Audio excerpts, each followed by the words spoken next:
좀 정해진 시간에 저는 이제 좀 많은 걸 이야기하려고 하니까 머리가 굉장히 복잡한데, 주변에 보면은 이제 고혈압, 당뇨, 고지혈증 약을 드시는 분이 굉장히 사실은 많습니다. 아마 여기 오늘 강의 들으시는 분들 중에서도 또 약을 드시는 분이 계실지 모르겠는데, 저는 주변 분들에게 그렇게 이야기합니다. 고지혈증, 고콜레스테롤 혈증 있는 분들, 그 콜레스테롤 약이 있지 않습니까? 그거는 사실은 바로 끊어도 돼요. 또 지난주에 말씀 못 드렸는데 여성들의 경우가 한 40세, 45세에 넘었을 때 콜레스테롤 수치가 좀 높은 게 더 건강하다. 예, 그런 여러 가지 연구 자료들이 많거든요. 그래서 이제 콜레스테롤 수치가 좀 높다면은 내가 열심히 산다는 증거고, 다만 그 콜레스테롤이 산화되지 않도록 하는 게 굉장히 중요하거든요. 그래서 우리가 항산화제, 특히 이제 카로틴이나 아세로라시나 오메가3 이런 걸 평상시에 꾸준히 드시면은 사실은 콜레스테롤 약을 드실 필요가 없는 거예요. 물론 의사들은 또 다른 식으로 이야기하겠지만은, 그래서 산화 콜레스테롤이 동맥경화를 일으키지 일반 콜레스테롤은 그렇지 않다는 이야기를 다시 한번 강조드리고, 지금 우리나라에 콜레스테롤 약을 드시는 분이 숫자가 대략 한 500만 명이에요. 그 다음에 당뇨 환자는 한 700만 명, 그리고 고혈압 환자가 한 1,300만 명. 뭐 대단하죠. 오늘은 그 혈당 관리, 우리는 뭐 여기 뭐 의사분이 계신지 모르겠지만 의사들은 병명을 거론할 자격이 있지만 우리는 그건 안 되잖아요. 그래서 제목을 뉴트라이트와 혈당 건강, 뭐 혈당 관리 이렇게 잡았는데, 그래서 우리는 뉴트라이트 많은 영양소가 혈당 관리에 굉장히 도움을 줍니다. 그걸 좀 직설적으로 이야기하면은 이 의사들은 약을 끊을 수 없다라고 말하지만은 사실은 우리 몸의 영양의 밸런스가 갖추어지고 또 식생활 습관이 굉장히 교정이 되면은 사실은 약을 다 끊을 수 있거든요. 그래서 우리가 얼마만큼 의사들이 제시하는 여러 가지 플랜을 넘어설 수 있는 내 힘이 있느냐, 내 지식이 있느냐, 그게 사실은 약을 끊는 힘이지. 어, 여러분들이 이번 기회를 통해서 이제 작은 문을 들었다 생각하시고 각자 혈당 관리, 또 콜레스테롤 그 관리, 그 다음에 고혈압 관리도 우리가 얼마만큼 공부하느냐에 따라 가지고 또 우리 자신, 또 가족들, 그리고 주변 분들에게 정말 선한 어떤 영향력을 미칠 수 있다. 저는 그렇게 생각합니다. 자, 일단 화면 공유하겠습니다.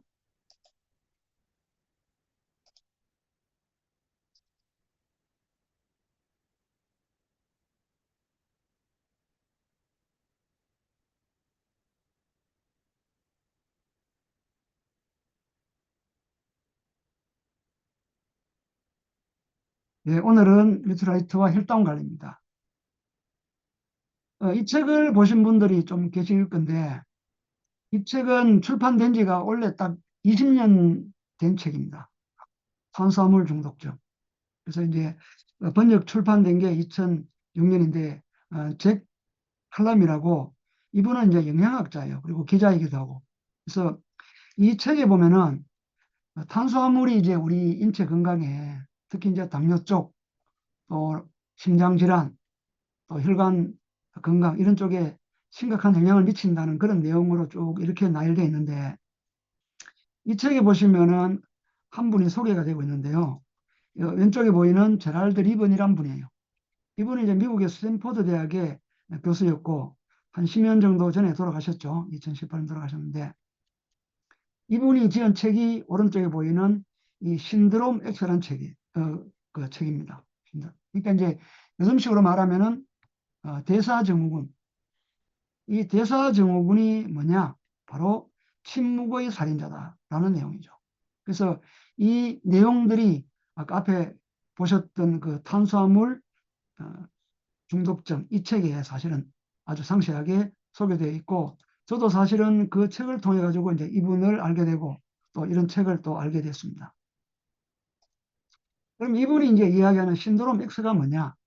바로 다음과 같은 네 가지 질병 정상이죠. 그래서 이미 이분이 이제 대사증후군 또는 신드롬 X를 이야기했을 때가 1988년이거든요. 지금부터 한 40년쯤 전이죠. 이미 40년쯤 전에 이 복부 비만이죠. 그 다음에 고혈압, 당뇨, 그리고 고지혈증. 이게 이제 심장 질환이나 암의 원인이다. 라는 것을 이야기한 거죠. 그래서 이 당시로 보면은 굉장히 이제 먼 그 미래, 그죠? 오늘날 우리 2020년대, 오늘날 한국이든 뭐 전 세계든 간에 그 많은 사람들의 이 대사증후군을 이미 이때 이제 한번 예측을 했다는 거죠. 그리고 이 모든 것의 이 원인을 대표하는 용어 하나가 바로 이 인슐린 저항성입니다. 인슐린은 췌장에서 만들어지는 호르몬이죠. 그래서 췌장 호르몬 중에서 대략 한 75%가 인슐린이거든요. 그래서 우리 인체에는 위장 뒤쪽에 숨어 있는 이 췌장이 인슐린을 만들어내고 인슐린과 반대 역할을 하는 게 이제 글루카곤이죠.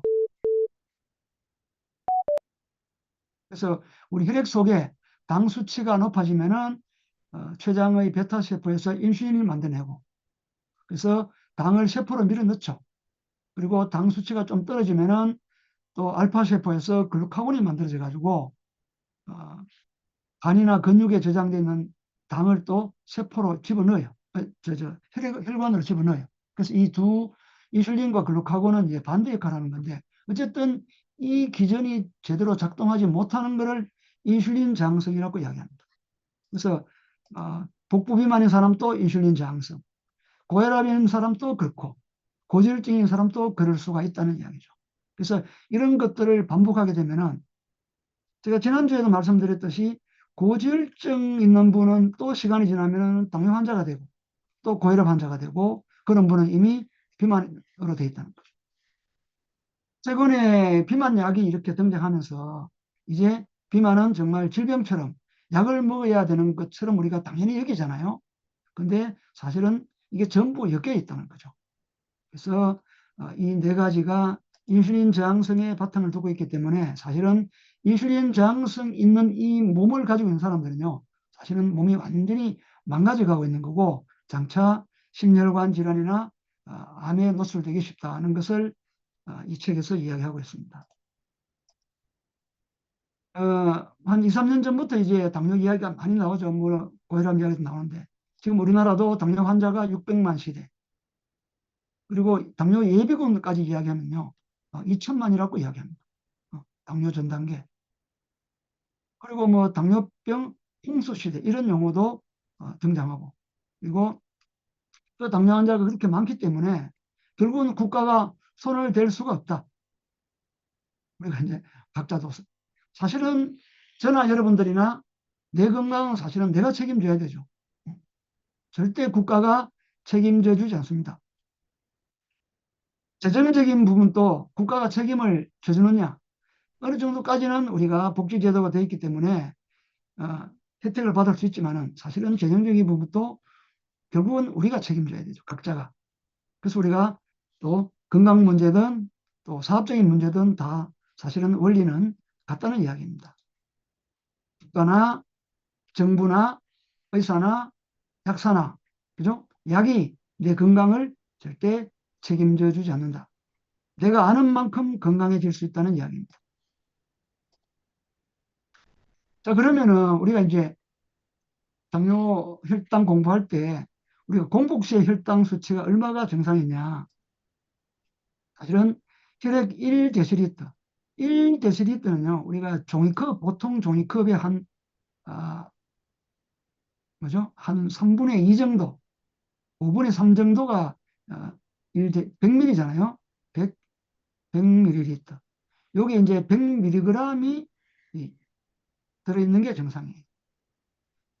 그리고 요 수치가 이제 우리가 음식을 먹게 되면 수치가 올라가잖아요. 그래서 이게 이제 170까지 올라가게 되면은 170을 넘어서는 순간에 소변으로 당이 배출이 됩니다. 우리 몸의 자동 조절 기능이죠.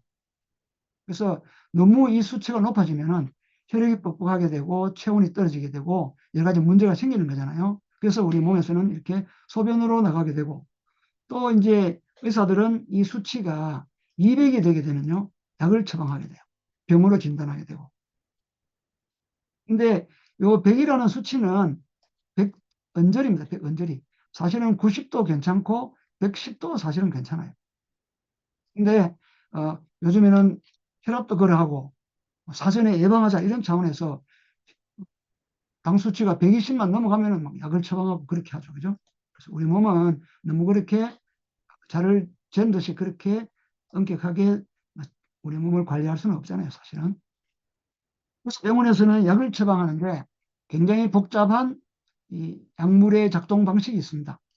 크게 이 약물은 이렇게 이제 6가지의 약물이 있어요. 근데 이 약물의 공통점은 뭡니까? 인슐린을 만들어내는 췌장을 건드리고, 간을 건드리고, 소화기 계통을 건드리고, 끝내 세포 기능을 저하시킵니다. 그러니까 이 약을 오래 먹게 되면요. 그 부작용이 이제 쌓여가는 거죠. 약을 먹어서 장이 나빠지기도 하고, 그죠? 그 나쁜 장이 간을 건드리고,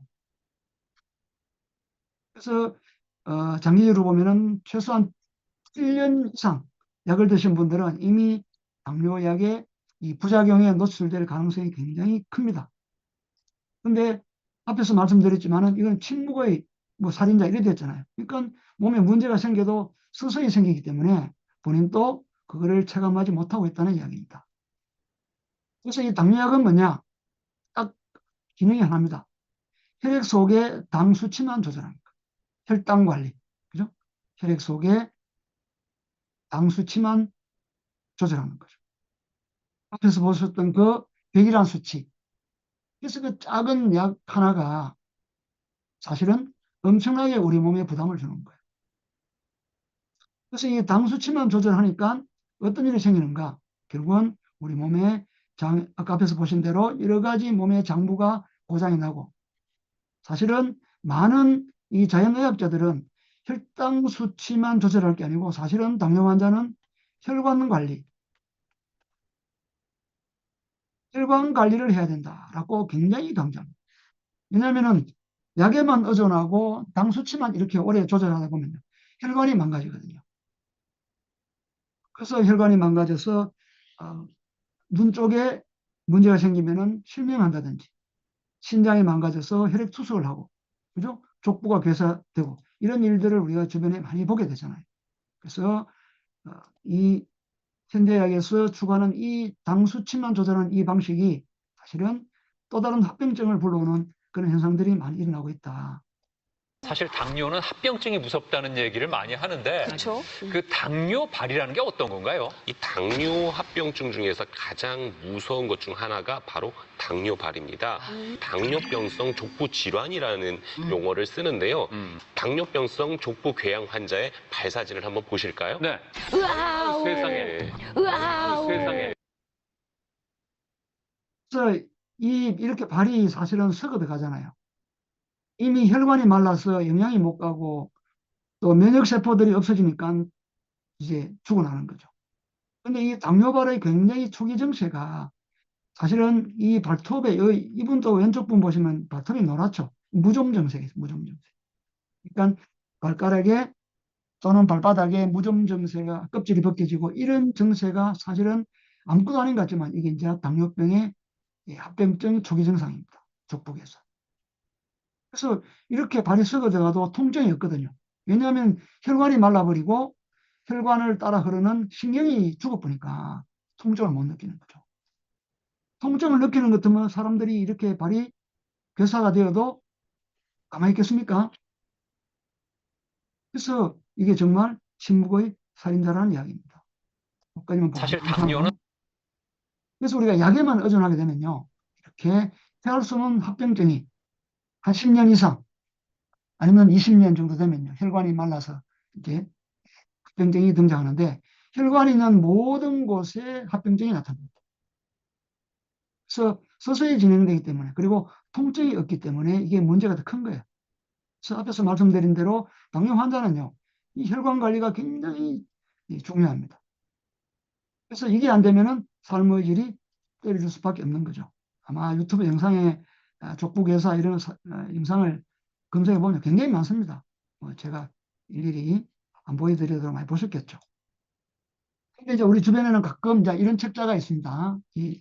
지난주에도 소개시켜드린 이 손재광 박사의 당뇨병 치료, 약에 기대지 마라. 그리고 생활 습관을 고침으로써 당뇨병의 치료가 가능하다. 결국은 식생활에 문제가 있다는 이야기죠. 그 문제를 고치는 게 근원적인 치료가 가능하다는 것을 이런 책에서도 이야기하고 있습니다. 근데 고혈압이든 당뇨든 간에 병원에 가야 되면 의사들은 어떻게 이야기합니까? 약을 주면서 절대 빠지지 말고 평생 먹으라고 이야기하죠. 그래서 우리 귀에 다른 정보가 들어오지 않으면요. 우리 뇌리에 다른 정보가 들어오지 않으면 평생 약을 먹어야 되는 줄 알고 있죠. 여러분 잘 아시는 황승수 박사가 지은 당뇨병이 낫는다. 이분은 현미채식만 해도 당뇨병을 치료할 수 있다고 이야기합니다. 이 책 한번 읽어보세요. 이분은 약을 처방하지 않는 의사로 넘어갔잖아요. 이런 책자들이 굉장히 사실은 많습니다. 제가 이제 파이브 비트를 말씀드리는데 사실은 당뇨 환자들의 식습관을 이렇게 돌아보면요. 굉장히 백미가 맛있죠. 입에 들어가면 살살 녹잖아요. 그리고 밀가루 음식 좋아합니다. 라면 좋아하고 빵 좋아하고. 그런 음식들은 우리가 흰 쌀밥 있잖아요. 흰 쌀밥 한 그릇은 설탕 5분의 4그릇이에요. 그 설탕하고 똑같습니다, 사실. 이런 그 음미를 먹게 되면은 바로 혈액 속으로 당이 확 올라가 버리죠. 혈당이 확 치솟는단 말입니다. 혈당이 올라가는 순간에 췌장이 작동해서 인슐린이 나오면서 뭡니까? 당을 세포로 밀어넣고 혈당이 뚝 떨어지겠죠. 우리가 달달한 커피 한 잔 마시면 또 혈당 스파이크. 그래서 혈당이 이렇게 오르내리는 순간에 우리 췌장이 망가지고, 그죠? 우리 몸속에 염증이 높아지고. 그래서 우리가 사실은 식단 관리 중에 굉장히 중시해야 되는 첫 번째가 뭐냐? 평상시에 여러분들이 통곡식을 드셔야 돼요. 오른쪽에 보시면 이게 유명한 그 강지원 변호사잖아요. 이분이 지은 책 중에 주식혁명. 오늘 또 주가 많이 올랐습니까? 그 주식 말고 우리들이 먹는 주된 음식의 혁명이 있어야 된다. 그래서 정제 음식을 버리고 통곡식을 먹어라. 이게 현실적으로 먹기 힘든 분들은요. 혈당 스파이크를 방지하고 예방할 수 있는 바로 이 화이브를 드셔야 돼요. 그리고 화이브 파우더도 있고 뭡니까? 오른쪽에 보이는 카보저스트. 이것도 식이섬유잖아요. 그래서 이 세 가지 우리 뉴트라이트 영양소가 사실은 오늘날 정제 음식에 노출된 현대인들에게 또 당뇨 환자들에게 굉장히 좋은 하나의 영양소가 된다. 과거의 식이섬유는 그냥 대장암을 예방하는, 그죠? 또 변양을 늘리는, 장환경을 개선하는 그런 우리가 음식이라 생각했는데 사실은 당뇨 환자들에게는 필수인 음식이에요. 꼭 당뇨 환자가 아니더라도 여러분들 예방 차원에서라도 이 화이브 비처 또는 파우더 이걸 꾸준히 드십시오. 저도 굿모닝 할 때 이 화이브 비처 넣어가지고 늘 먹습니다. 아침에는. 그래서 가급적 식단도 통곡식 식단으로 여러분들이 이렇게 꾸준히 하시면요. 사실은 평생 당뇨로부터 자유로운 거죠. 굉장히 중요한 거다. 자, 이 그림은 혈관이 있는 곳에 그 혈관이 망가지는 주로 이제 당뇨 환자가 합병증이 발생되는 부위죠. 어, 어. 그래서 당뇨, 망막증, 백내장, 녹내장, 그죠? 뇌 쪽에 혈압 문제도 동맥경화 이 전부 마찬가지입니다. 그래서 이 발이 괴조되고 이 전부 사실은 당뇨 관리를 사실은 잘못해서 그렇다. 즉 약을 먹으면 이게 안 오느냐? 그렇지 않습니다. 약을 먹어도 계속 이런 문제는 진행된다는 이야기입니다. 그러니까 이제 의사들은 어떻게 이야기하느냐? 당뇨병 환자는 뭡니까? 당뇨약을 타기 위해서 병원에 가잖아요. 앞으로 당신은 신장 쪽에 문제가 생길 수 있기 때문에 또 신장 문제를 예방하기 위해서 신장내과를 또 다니라. 또 정기적으로 안과 검사를 거쳐라. 이런 식으로 자꾸 이제 병원으로 유인하는 거죠. 그래서 우리가 몸에 문제 생길 때 병원에 가고 약을 먹는다는 그런 생각 자체가 굉장히 왜곡된 거예요. 제가 지난주도 말씀드렸지만은 저는 지난 25년 동안 한 번도 병원에 안 갔단 말이에요. 저는 이런 검사를 받아본 적도 없고. 네. 그 가장 큰 이유는 제가 지금 앞으로 말씀드릴 거, 지금까지 말씀드린 거예요. 저는 유산균을 먹을 때 반드시 식이섬유를 먹습니다. 그 주변 사람들께 이야기하죠. 유산균 먹으면서 식이섬유 먹지 않은 사람들은 바보다. 그래서 그야말로 똥 되는 거 말로 먹냐 이렇게 말하지만은 이 식이섬유가 사실은 굉장히 중요하잖아요. 특히 이 이제 인슐린 저항성이 생기면 온몸에 염증이 많아지거든요. 그래서 우리가 유산균을 먹고 특히 수용성 식이섬유를 먹으면 뭡니까? 거기서 만들어지는 게 뭐죠? 단수의 지방산이잖아요. 이 부티르산 이런 것들이 사실은 우리 몸속으로 들어와서 온몸의 염증을 잡는 데 최고예요. 아까 족부가 괴사되고 망막증이 생기는 것도 전부 염증이거든요. 동맥경화도 전부 염증이잖아요. 그래서 우리가 평상시에 유산균을 드시고 식이섬유를 쭉 드시면요.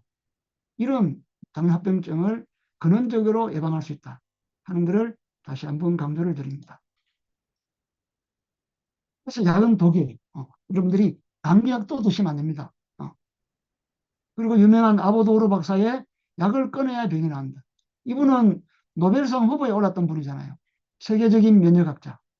이분의 책은 우리나라에 20권 이상이 번역되어 있습니다. 굉장히, 그러니까 약을 먹고는 도저히 문제가 해결 안 된다는 이야기죠. 그죠? 사람들이 비싼 돈을 들이면서 무농약을 찾는데 그냥 약을 먹는 거예요. 이 합성식품인 약, 합성 비타민은 이 합성식품에 들어가는 거죠. 그래서 합성 비타민은 그야말로 약처럼 독이다. 네, 절대 드시면 안 되는 거죠. 그리고 약이 사람을 죽인다.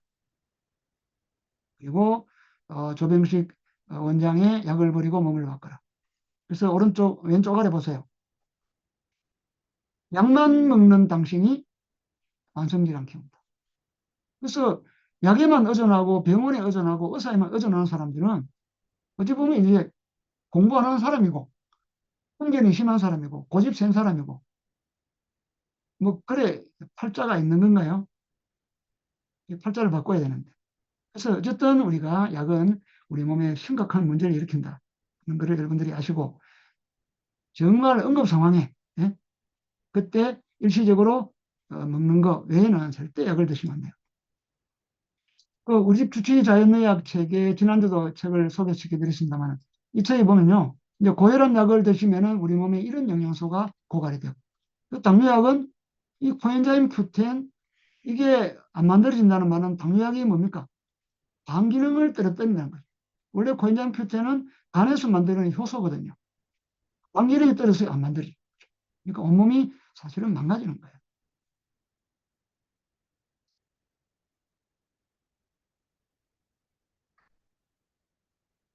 자, 그러면은 당뇨 약에 의존해서 좀 수치만 조절할 게 아니고 근원적인 원인을 찾아 없애야 되잖아요. 그래서 우리가 이제 서적 책에 보이는 그런 당뇨 원인에 관한 이야기가 크게 두 가지로 대별이 됩니다. 그래서 하나는 원인이 선천성이다. 후천성으로 생긴 거다. 그래서 선천적인 게 한 3% 내외라고 이야기하는데 저는 거의 후천적이라고 생각하는 사람입니다. 왜냐? 그 사람이 살아가면서 식생활 습관에 문제가 쌓이고 쌓이가 그죠? 당뇨가 온다는 이야기죠. 소아당뇨가 왜 있겠습니까? 젖먹이 때는 없다가 소아 때, 어린아이, 뭐 초등 때 왜 당뇨가 오겠어요? 그 어린아이들이 먹거리가 엉망인 거죠.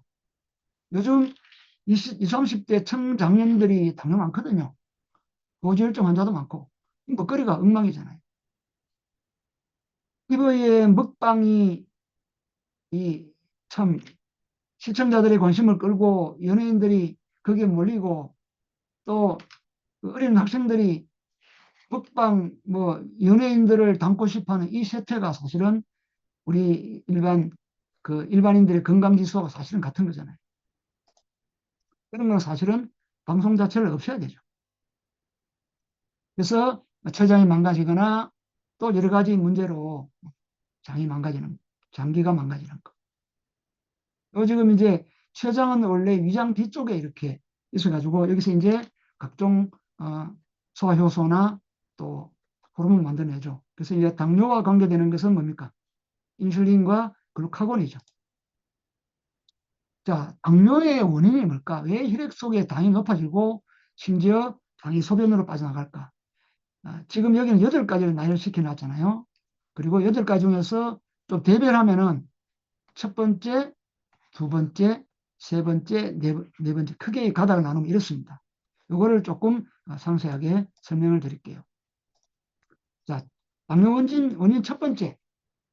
첫 번째는 뭡니까? 췌장 기능이 저하된 거죠. 왜 저하될까? 여러 가지 여기도 이유가 있죠. 그래서 이런 이유가 쌓여가지고 이제 췌장 기능이 떨어지니까 인슐린 같은 호르몬이 품질이 낮거나 양이 적은 거죠. 결국은 바이러스나 세균이 공격하고 활성산소가 우리 몸을 공격한다는 것은 뭐죠? 내 몸속에 항산화 영양소가 굉장히 부족하다. 그래서 이제 이게 좀 구체적으로 이야기하면 비타민 A고 C고 E고 그다음에 셀레늄이고 그다음에 아연이죠. 그래서 비타민과 미네랄 이거는 소금에 있는 거잖아요. 그죠? 미네랄. 그래서 우리가 평상시에 이 저염 정책을 우리나라 식문화 정책이 저염 정책인데 그 저염 정책을 그대로 따른 사람들이요. 당뇨에 노출될 가능성이 굉장히 많습니다. 우리나라가 2010년부터 저염 정책했거든요. 사실은 그때부터 혈압 환자, 당뇨 환자가 굉장히 늘었습니다. 이건 이제 또 다른 문제이기 때문에 제가 설명을 요하기 때문에 오늘 생략하는데 어쨌든 여러분들이 혈액 속의 소금의 농도가 0.9%거든요. 그리고 이건 혈액입니다. 우리 체액.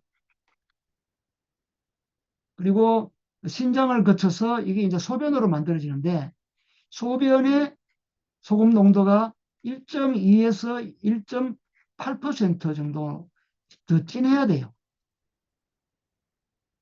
그러면 우리가 좀 짜게 먹어야 되잖아요. 근데 우리 몸이 싱거워버리면은 이런 부분들도 부족해가 이것 때문에 사실은 당뇨가 올 수 있는 거죠. 그래서 이런 부분은 이제 좀 더 이 지식이 부족한 분들은 굉장히 의문을 갖고 있을 건데 좀 자료들을 찾아보시면은 우리 몸은 짜야 된다. 우리가 짜면은 몸이 상하지 않습니다. 그죠?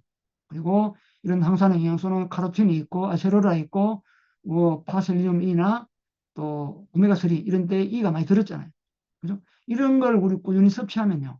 사실은 이런 우리 몸이 산화되는 것을 방지할 수 있죠.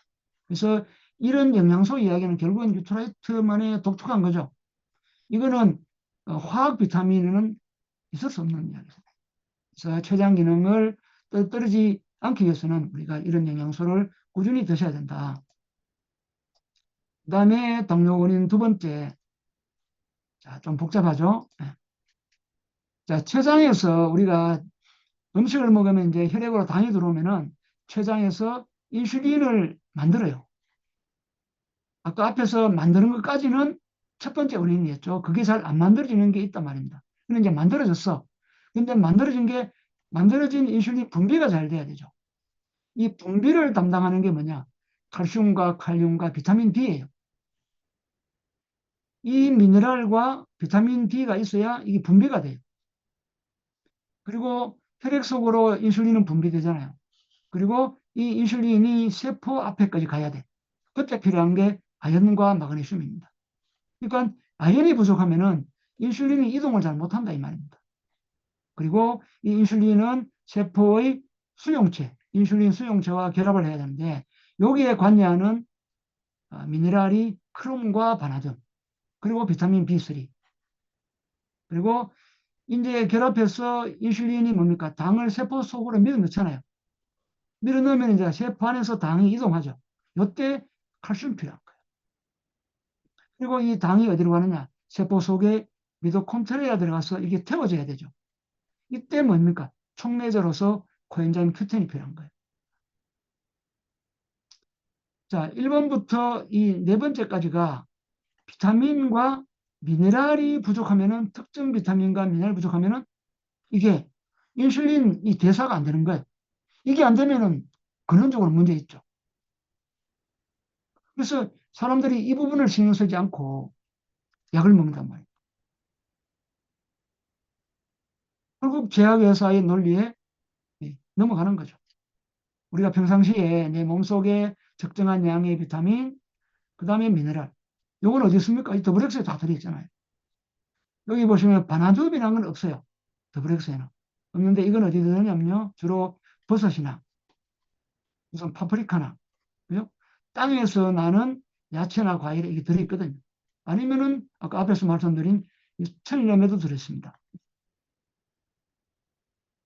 그래서 우리가 평상시에 혈액 속에 비타민C, 비타민이나 미네랄이 꾸준히 이렇게 공급해주면은 당뇨 올 일이 없는 거죠. 코엔자임 Q10은 원래 그 90%가 간에서 생성됩니다. 생성. 그래서 건강한 간을 갖고 있는 사람들은 이게 다 만들어내죠. 우리가 차에 시동을 걸 때 휘발유가 있고 산소가 있으면 뭡니까? 전기 스파크를 일으키죠. 우리 세포 속에 미토콘드리아 안에 스파크 일으키는 게 바로 이 코엔자임 Q10이라는 조효소예요. 그래서 당 기능이 떨어졌거나, 그리고 코엔자임 Q10은 이 원료가 뭐냐면요. 원료가 그 우리 간에서 만들어지는 원료가 그 뭡니까? 콜레스테롤의 원료와 같습니다. 그래서 콜레스테롤 약을 먹으면 이게 안 만들어지는 거예요. 콜레스테롤이 코엔자임 Q10의 원료는 아닌데 어쨌든 콜레스테롤 약을 먹게 되면, 지난주에 공부했는 약을 먹게 되면은 이게 안 만들어지는 거예요. 그런 분은 이게 안 만들어지니까 당이 태워지질 않죠. 그래서 요즘은 콜레스테롤 약을 처방하면서 또 의사들이 뭡니까? 코엔자임 Q10을 처방하기도 합니다. 완전히 병주고 약 주는 거죠. 그래서 우리는 이미 이 코큐텐이라는 이런 좋은 제품이 있죠. 그래서 당뇨 환자에게 에너지가 많이 떨어지고 아랫배가 차고 손발 찬 그런 분들은 이 에너지가 잘 안 만들어지거든요. 그런 분들에게 코큐텐을 권하시면 좋습니다. 그러면은 서서히 뭡니까? 에너지가 올라가죠. 원래 이 코엔자임 Q10은 혈압 환자에도 좋습니다. 모든 세포를 에너지를 잘 만들어내게 하기 때문에 이 혈압 환자는 혈관이 딱딱해지거든요. 근데 이 코엔자임 Q10을 꾸준히 드시면요. 혈관이 부스러져요. 혈관 세포가 활력을 가진단 말이에요. 그래서 혈당 조절만이 아니고 혈압 조절에도 사실은 이게 도움을 주는 거예요. 그래서 이런 책이 있습니다. 당뇨병, 약을 버리고 아연으로 끝내라. 그래서 아연이 부족한 사람은 아연만 먹어도 당뇨병이 해결되는 거예요. 그죠? 그러면 이제 우리 몸에 아연이 부족한지 안 부족한지 우리가 잘 알 수가 없죠. 그래서 뭐 무슨 모발 테스트 한다든지, 뭐 소변 검사한다든지, 혈액 검사도 아주 정밀하게 하면은, 정밀하게 한다는 말은 돈을 많이 들여서 검사해야 되죠. 그죠? 그런 여러 가지 방법으로 몸속에 이런 게 부족하면 채워주면 돼요. 아니면 이제 평상시에 더블엑스 드시고 소금을 좀 드시고 이런 식으로. 그죠? 자, 세 번째 당뇨 원인은요. 세포막에 문제가 있는 거예요. 아까 세포막에 인슐린 수용체 이야기했잖아요. 지금 여기 보시는 그림이 우리 인체의 세포의 이중막입니다. 요 막 하나, 요 막 하나, 이중막이죠. 그래서 이 세포막에는 이런 그 통로가 있습니다. 우리 영양물질이 들어가는 통로겠죠. 그죠? 여기에 문제가 생기면은 영양물질이 못 들어가는 거죠. 어떤 경우에 이 통로에 문제 생기느냐? 바로 세포막에 지방산의 불균형이 왔을 때. 자, 우리가 이제 세포막은 뭡니까? 오메가3와 오메가6 그리고 콜레스테롤 이렇게 세 가지가 주 성분이죠. 세포막의 성분, 세포막의 성분입니다. 근데 건강한 세포막은 오메가3와 이 식스가 1대1로 있잖아요, 이게. 그리고 1대4까지도 괜찮아요. 근데 오늘날 현대인들은 1대 최소 20에서 25 정도 오메가6가 절대적으로 양이 많죠. 굉장히 균형이 깨졌잖아요. 그래서 오메가6가 많아지면 세포막의 탄성이 떨어져. 그러면 뭡니까? 영양물질이 잘 들어갈 수가 없다. 그리고 오메가6 자체가 성질이 염증성입니다. 염증성 지방이에요. 그러니까 오메가6가 너무 많은, 이게 이제 1대1 정도가 있을 때는 괜찮은데 너무 많게 되면 이제 우리 몸 전체가 염증으로 뒤덮이는 거죠.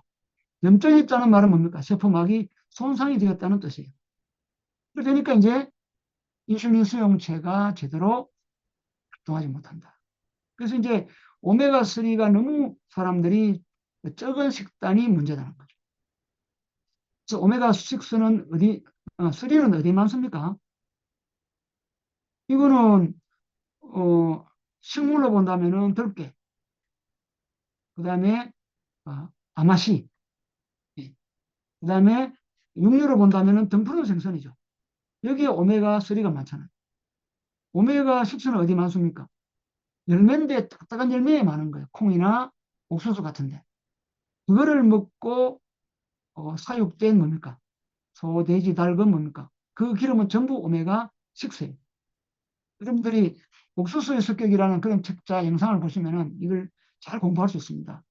그래서 오메가6에 많이 노출된 사람들은 오메가 지방산만 권해도 어느새 당 수치가 정상화되네 이런 걸 느낄 수가 있거든요. 그래서 오메가3가 어떻게 당뇨를 해결하지? 그건 다른 이유가 있다는 거죠. 그래서 이런 영상과 책자를 보시면 여러분들이 오메가3가 그렇게 중요하구나. 우리 몸 전체에 염증을 줄여주는 그런 기능도 할 뿐만 아니라 바로 이 세포막을 건강하게 하기 때문에 그렇습니다. 그 다음에 네 번째 원인은 세포 안의 대사장애. 우리 세포 자체가 살아있는 생명체죠. 그래서 끊임없이 영양물질이 들어가고 찌꺼기 나오고 이게 잘 되지 않을 때 세포 안이 찌들어 버리는 거죠. 찌들어 버리니까 이 세포가 제 명대로 못 살죠. 그게 바로 이 세포의 자살 기전이 무너지는 네크로시스랍니다. 질병 때문에 세포가 일찍 죽거나 안 죽는 거죠. 안 죽는 게 아니잖아요. 그래서 이런 대사장애, 이거는 좀 더 다른 설명이 필요한데 어쨌든 세포에 문제가 있다는 이야기입니다. 세포 전체죠. 그 다음에 이제 갑상선 기능 문제. 갑상선 호르몬의 가장 큰 역할은 뭡니까? 에너지 대사에 관계하죠. 이 티록신이라는 것이 우리 몸의 에너지를 만드는데 특히 산소 공급에 관계합니다. 그래서 갑상선 기능이 항진이나 저하 또는 여러 가지 염증이 있거나 이런 사람들은 이게 기능이 떨어지니까 에너지 대사에 문제가 오고 그게 잘 해결 안 되는 게 당뇨죠. 그래서 갑상선 기능에 문제가 있어도 그렇다는 말입니다. 지금 하면 이제 암까지 가죠. 근데 갑상선 암은 원래 그 치명적이지 않습니다. 의사들은 뭐 수술하고 그렇게 하지만 원래 갑상선은 암은 수술하는 게 아니죠. 그래서 이러한 여러 가지 원인인데도 불구하고 뭡니까? 앞에서 말씀드린 대로 약을 먹게 하고, 그죠? 그 약은 이제 부작용을 불러오고 합병증을 불러오는 거죠. 자, 당뇨, 혈당 이거 외에 이제 당화혈색소, 이거는 이제 당화지수라는데 이 당화지수, 당화혈색소는 뭐냐면은 이 적혈구와 당이 엉키는 거예요. 그래서 이게 원래 분리되어 있어야 되거든요. 이게. 근데 이게 너무 많이 엉키게 되면 뭡니까? 당화지수가 높다. 쉽게 말하면은 100개 중에 건강한 사람은 4개에서 6개 정도의 당이 적혈구와 결합하는데 당뇨 심한 사람들은 그 이상 결합하는 거죠.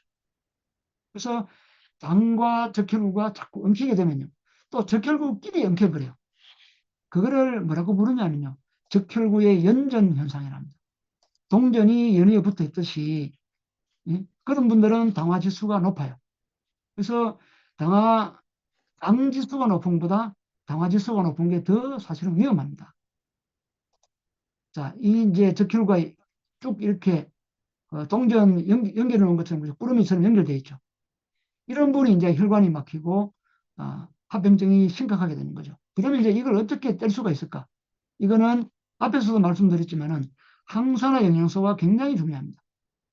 여러분들 주변에 당뇨 환자들, 요즘은 당뇨 환자들 어느 정도 공부하기 때문에 이 당화지수 알아요. 그리고 병원에서 혈액 검사할 때 가르쳐 주거든요. 그런 분들에게 어떻게 해야 되느냐? 딱 두 가지만 권해보세요. 카로틴. 이 카로틴이 적혈구와 당을 분리시킵니다. 또 하나는 여러분들 잘 아시는 아세로라십니다. 이 두 가지를 권하시면요. 일단 이 두 가지는 뭡니까? 염증을 없애주는 거죠. 그래서 합병증을 없애주는데 그 원리가 첫 번째가 뭡니까? 적혈구와 당을 분리시켜 놓는 거예요. 그러니까 혈관이 막히지 않는다. 그래서 저도 주변에 당뇨 환자들에게 이런 설명하면요. 그분들이 뭡니까? 당화지수를 떨어뜨릴 수 있다 하면서 이렇게 이런 영양소를 이렇게 먹고 있거든요. 그래서 이 두 가지가 굉장히 중요하다. 자, 좀 더 추가적으로 당뇨와 미네랄, 당뇨를 해결할 수 있는 당대사에 도움을 주는 미네랄입니다. 앞에서도 말씀드렸지만은 마그네슘이 그러하죠. 혈당대사. 자, 바나듐도 인슐린 수용체를 활성화시킵니다. 그리고 크롬은 뭐죠? 인슐린 민감도를 높이는 것. 굉장히 중요합니다. 그리고 아연도 마찬가지죠. 그죠? 물론 이제 아연은 뭐 우리 몸의 모든 대사, 한 2,000가지 대사에 관여한다고 되어 있습니다. 그래서 아연이 부족하면은 2,000가지 병이 온다는 이야기죠. 여러분들 구리는 뭐 어떻게 알고 계세요? 뭐 전선줄이잖아요. 예. 근데 이 구리가 부족하면은 심장 동맥경화가 오거나 아니면은 당화지수 문제나 혈당 처리 능력이 떨어진다고 되어 있습니다. 그래서 이 모든 것은 어디 들었습니까? 더블엑스 들어있죠. 그래서 더블엑스 자체가 장 수치 조절에 굉장히 도움을 줍니다. 좀 더 구체적으로 몇 가지 보면요. 당뇨와 비타민 B7, 비오틴이죠. 이것도 역시 인슐린 민감도를 높여주고 또 당관계 효소의 작동을 증가시킵니다. 그 혈당을 낮춰주는 거죠. 그 다음에 비타민 B 6번, 9번, 12번이거든요. 이 6번, 9번, 12번은 흔히 이제 신경계 비타민이라고 이야기합니다. 이게. 그래서 우리 몸에 이게 부족하게 되면 신경계 쪽에 문제가 오는 거예요. 그래서 이 B7번이나 6, 9, 12 이거는 뭡니까? 이스트비나 아니면은 B 플러스 더블엑스에 들어있죠. 더블엑스에는 비오틴 이 컴플렉스에는 비오틴이 안 들어있는가 그렇죠?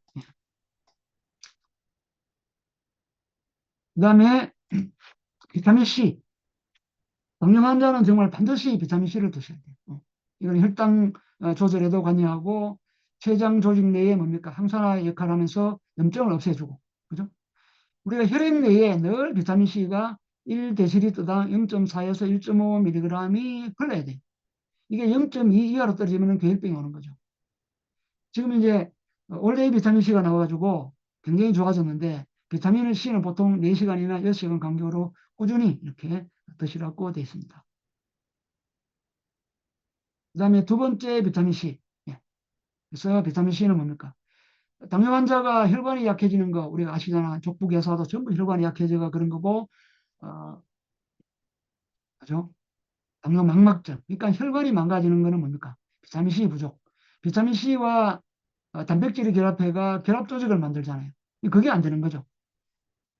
그래서 비타민 C가 이렇게 중요하다. 그래서 동물은 스스로 비타민 C 만든다고 되어 있잖아요. 우리가 사람 몸무게 기준으로 염소 같은 경우 하루에 2g 만들거든요. 2000ml. 그러면은 사람도 하루에 2000ml 먹어야 됩니다. 사실은.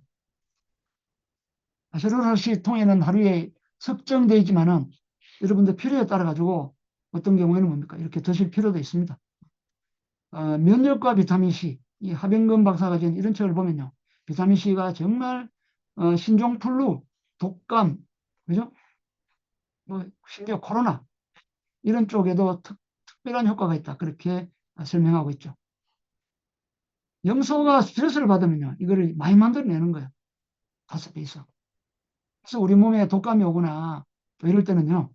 조금 여러분들이 많이 드시는 것도 그 문제 해결에 굉장히 도움을 주고 있습니다.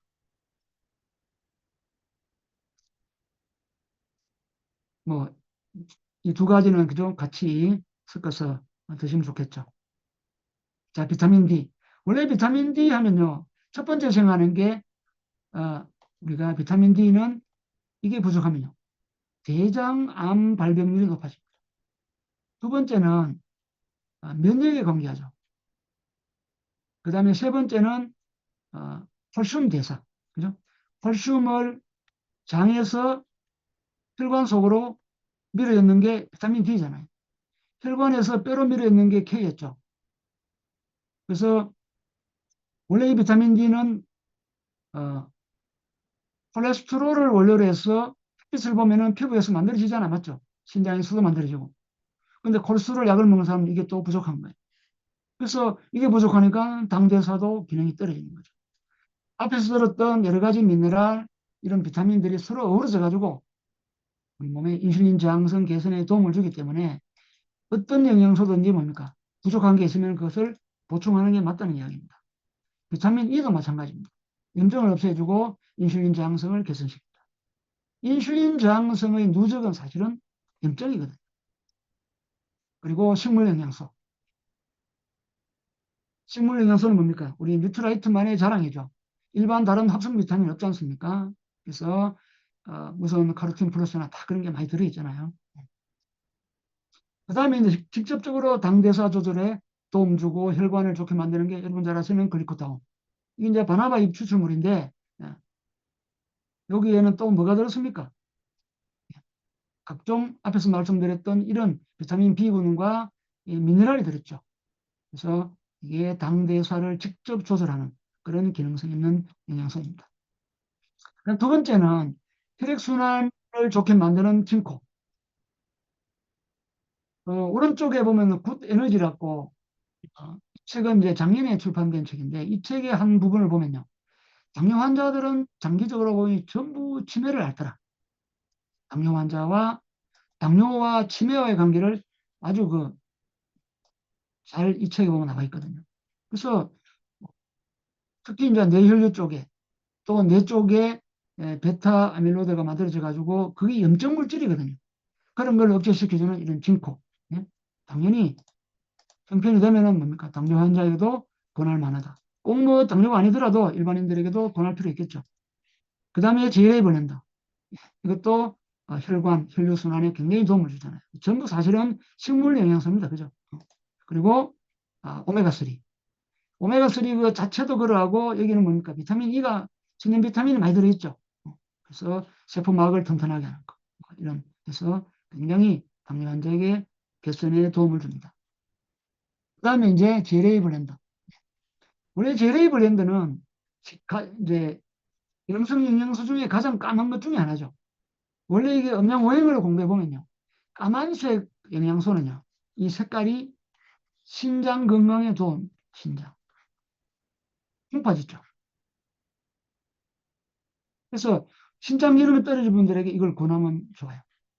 신장이 나빠지면 우리만 여러분 몸에 문제가 오죠. 내가 눈이 자꾸 침침해져.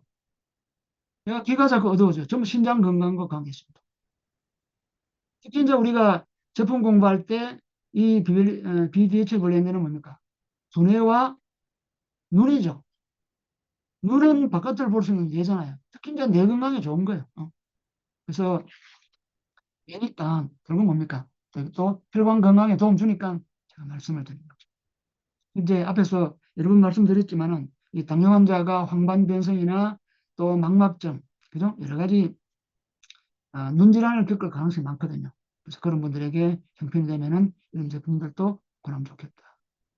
그래서 예방 차원이든 치료 차원이든 우리 지금 이 영양소들이 혈당 관리에 굉장히 도움을 주고 또 좀 더 나아가면 뭡니까? 지금 당뇨약을 먹고 있는 분들도 서서히 이런 영양소를 통해 가지고 약을 끊을 수 있는 몸을 만들어서 사실은 끊으면 되는 거죠.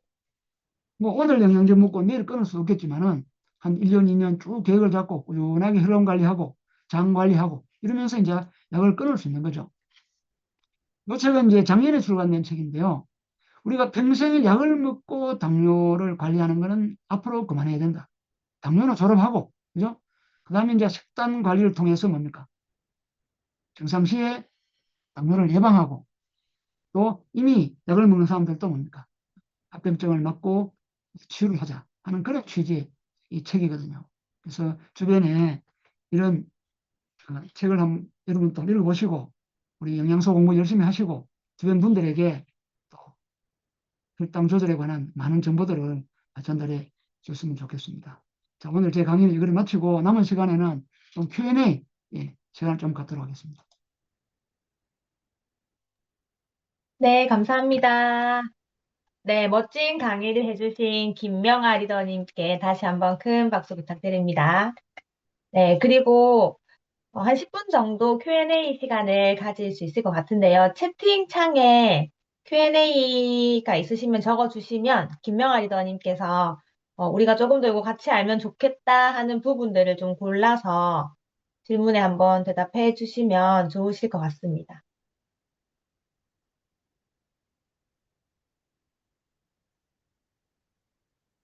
당뇨 환자가 코피를 자주 흘리는 경우,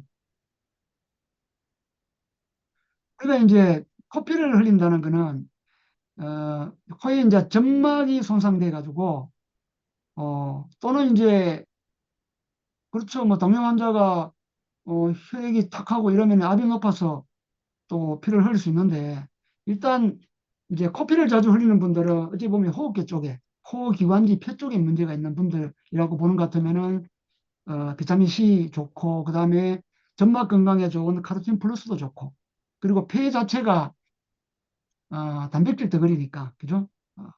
또 오메가3나 프로틴 이런 걸 드시면은 굉장히 좋을 겁니다.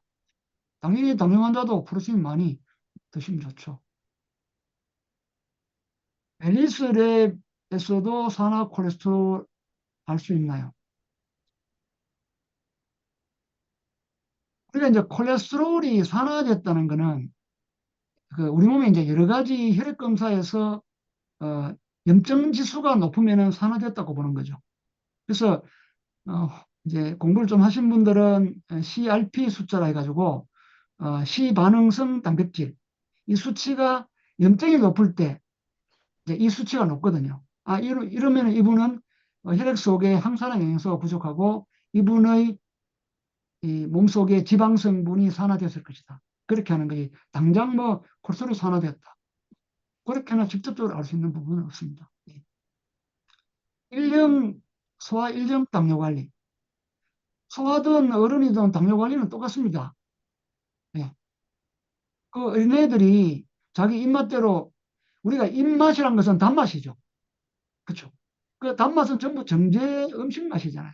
아마 여기 계신 분들도 파리바게뜨에서 만든 그 카스테라 생각하면 입에 막 침이 고이잖아요. 이미 그런 분들은 사실은 당뇨 예비군들입니다. 그 빵집을 못 거쳐집니다. 그래서 사실은 혈당 관리의 가장 큰 그 관건은 가급적 내가 먹은 음식이 서서히 장에서 분해돼서 들어가야 되거든요. 그래서 아까 제가 서두에 파이버를 말씀드렸고 통곡식을 말씀드린 거예요. 우리나라가 1920년대에 뭡니까 정미소가 등장했죠. 사실은 그때부터 당뇨 환자가 생긴 거예요. 1920년대 이전까지는 세종대왕도 현미를 먹었단 말입니다. 그때는 도정기술이 없었으니까.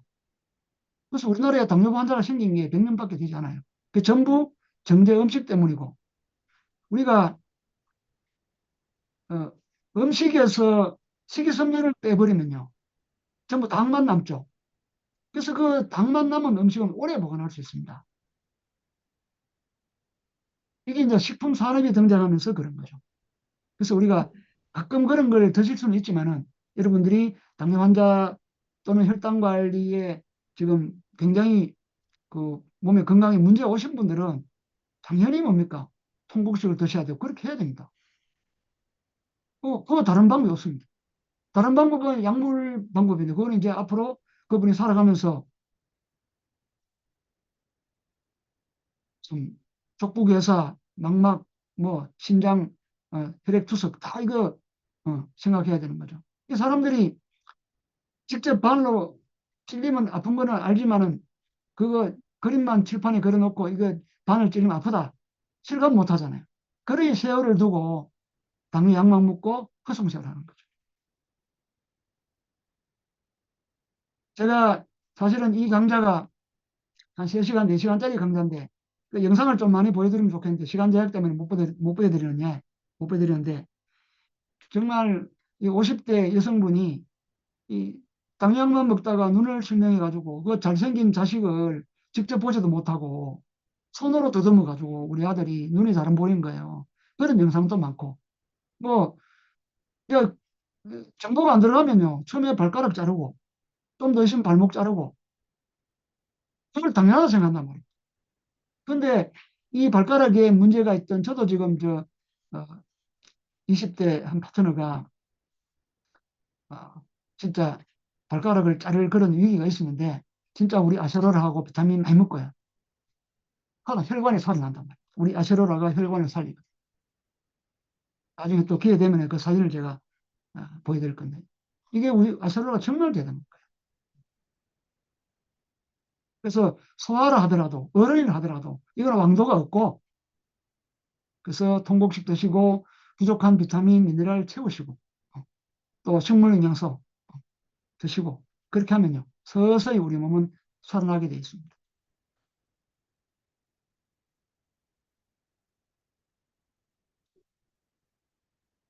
임신성 당뇨 제가 임신성 당뇨가 어디 제가 지금 머릿속에 뱅뱅 도는데 지금 생각이 잘 안 나는데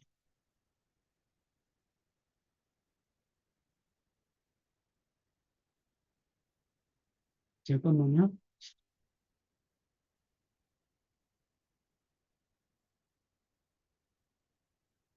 보통 이제 임신하게 되면 이제 당뇨 수치가 올라가잖아요. 그래서 임신성 당뇨인 분들은 대부분의 경우에 비타민 D3가 부족하다고 되어 있습니다. D3. 그러니까 앞에서 우리가 당뇨 환자의 원인 중에 비타민 D3도 있었잖아요. 그래서 미국 같은 경우 특히 이제 그런 환자들이 임신 여성의 한 4% 정도가 임신성 당뇨가 있는데 그게 비타민 D3가 부족해서 그럴 경우가 많다. 네. 제가 지금 금방 찾아보니까 자료가 그렇게 있네요.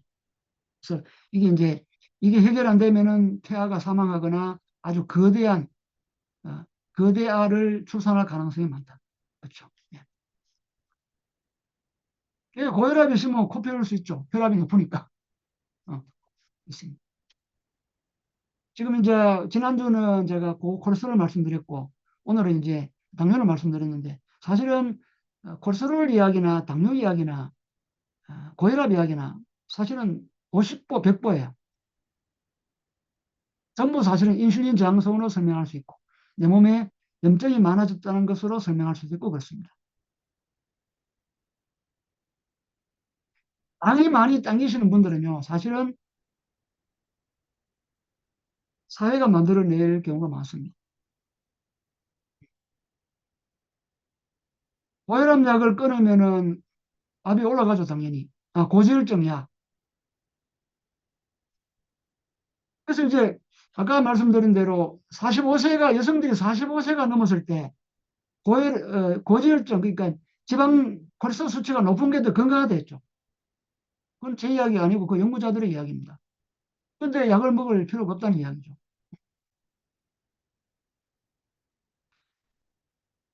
그러니까 이제 공복혈당이 올라가는데 안 먹어도 당 수치가 높은 이유는요. 아까 앞에서 여러 가지 비타민이나 미네랄 이런 것들이 이 또는 그 세포 자체가 인슐린 민감도가 약해서 당이 세포 속을 못 들어가는 거죠.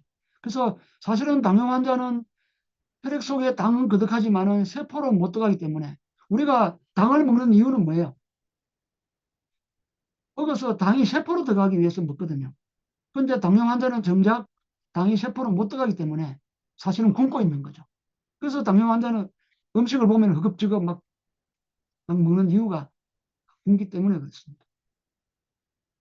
그래서 이제 우리가 이런 혈당 뭐 여러 가지 그 기능의학자들 찾아가면은 여러 가지 검사를 많이 하죠. 그래서 그런 분들은 이제 의사로서 이제 과학적인 장비를 갖고 하는데 우리는 그럴 수는 없고, 그죠? 그냥 여러분들이 정해진 양을 드시고 또 꾸준하게 관리하시면은, 그러니까 식단 관리가 우선이고 우리 더블엑스 먹는 거는 사실은 후순이에요.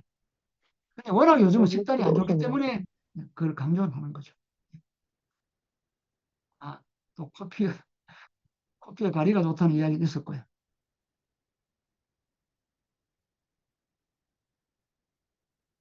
제가 한 가지 유진 킴이란 분이 질문하셨는데, 이거는 이제 뉴트라이트하고는 약간의 관로 바깥은 아닙니다. 중첩되는 부분인데, 사실은 저 같은 경우는 이제 제가 만든 이 책자 속에 건강법의 1번이 소금 먹기거든요. 좋은 소금 먹기. 그래서 우리가 이 저염이 유행하는 이 세태에 소금 이야기하면 굉장히 거부감이 많아요. 근데 여러분들이 특히 당뇨 환자들에게 저도 소금을 굉장히 많이 권해요. 소금은 국도 싸잖아요. 그래서 우리 음식 속에 소금을 충분히 넣어 드시고, 그 부족한 것은 더블엑스도 좋고 셀레늄도 좋고, 그죠? 뭐 그런 거 보충하고. 그래서 어쨌든 약에 의존하지 않는 이 식단 관리하려면요, 사실은 공부가 많이 돼야 되고, 의사들이 뭔가 플랜을 제시할 때 그걸 이길 수 있는 내 지식이 되면요, 그때부터 진짜 당뇨 개선이 이루어지거든요. 뭐 시간이 부족하기 때문에 끝이 없습니다. 그죠? 이 정도로 할까요, 마? 네, 여기까지 하겠습니다. 또 멋진 답변 해주신 리더님께 다시 한번 큰 박수 부탁드립니다.